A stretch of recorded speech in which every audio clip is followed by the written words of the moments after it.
आपने सुना होगा कि हमारे पृथ्वी के सबसे ऊपरी परत पर विभिन्न प्रकार के क्रस्ट पाए जाते हैं, विभिन्न प्रकार के प्लेट पाए जाते हैं। प्लेट क्या होता है मैं आपको बताऊंगा।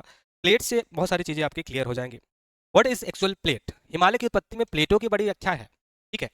अगर हम बात करें कि हिमालय कैसे बना, तो दो प्लेट्स का नाम बार बार आता है। आपने सुना होगा यूरेशियन प्लेट और इंडियन प्लेट। यूरेशियन प्लेट और इंडियन प्लेट। सपोज दैट ये है हमारा इंडियन प्लेट, इंडियन प्लेट,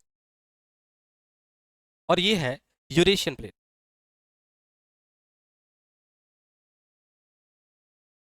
अब आपको पता होगा कि इंडियन प्लेट आखिरकार किस पार्ट का हिस्सा है, हमारी पृथ्वी के कौन से भाग का हिस्सा है। इंडियन प्लेट अफ्रीकन प्लेट से जुड़ा हुआ था आज से बहुत लाखों वर्ष पहले। लाखों वर्ष पहले इंडियन प्लेट अफ्रीकन प्लेट से जुड़ा हुआ था, और यूरेशियन प्लेट जिसमें यूरोप के साथ साथ एशिया का पूरा प्लेट एक साथ जुड़ा हुआ। प्लेट्स क्या होते हैं, सबसे पहले हम थोड़ा सा इसके विषय में एक क्विक रिव्यू देख लेते हैं। जैसे ये हमारा क्रस्ट है, इसके नीचे मेंटल है, और सबसे नीचे है पृथ्वी का कोर। तो क्रस्ट का ऊपरी हिस्सा, इसमें देखेंगे क्रस्ट के साथ साथ हल्का सा मेंटल वाला हिस्सा आ जाता है, इसे हम कहते हैं प्लेट।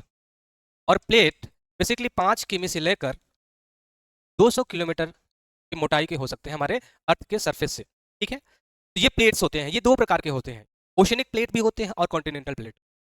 मेजर प्लेट्स की जब हम बात करते हैं तो पूरे विश्व में 7 मेजर प्लेट्स हैं। इसमें केवल एक ऐसा प्लेट है, पैसिफिक ओशियन प्लेट, जो कि टोटली ओशनिक प्लेट है। बाकी सभी प्लेट्स आपके, चाहे वो नॉर्थ अमेरिकन प्लेट हो, चाहे वो साउथ अमेरिकन प्लेट हो, अफ्रीकन प्लेट हो, यूरेशियन प्लेट हो, ऑस्ट्रेलियन प्लेट हो, या अंटार्कटिकन प्लेट हो, ये सभी ओशनिक प्लेट के साथ साथ कॉन्टिनेंटल प्लेट्स ही हैं।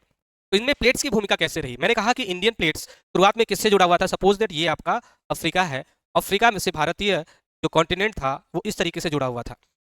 तो मैंने बताया कि अफ्रीका से भारतीय प्लेट इस तरीके से जुड़ा हुआ था, और ये नॉर्दर्न डायरेक्शन में मूव करता है, यानी उत्तरी डायरेक्शन में मूव करता है। और ऊपर के प्लेट्स यानी यूरोप के साथ और एशिया के साथ जो मिला हुआ प्लेट था, जिसे हमने यूरेशियन प्लेट बोला, यूरेशियन प्लेट से जाकर ये टकरा जाता है, यूरेशियन प्लेट।